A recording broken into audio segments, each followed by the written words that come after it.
চোখে হঠাৎ করে কাল বৈশাখী,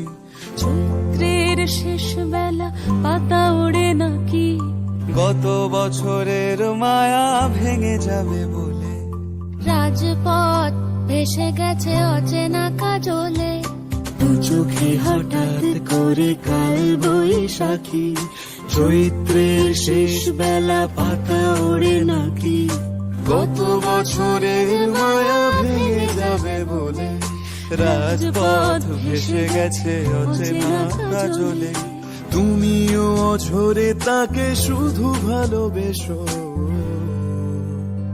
এসো হে বৈশাখ এসো, এসো, এসো হে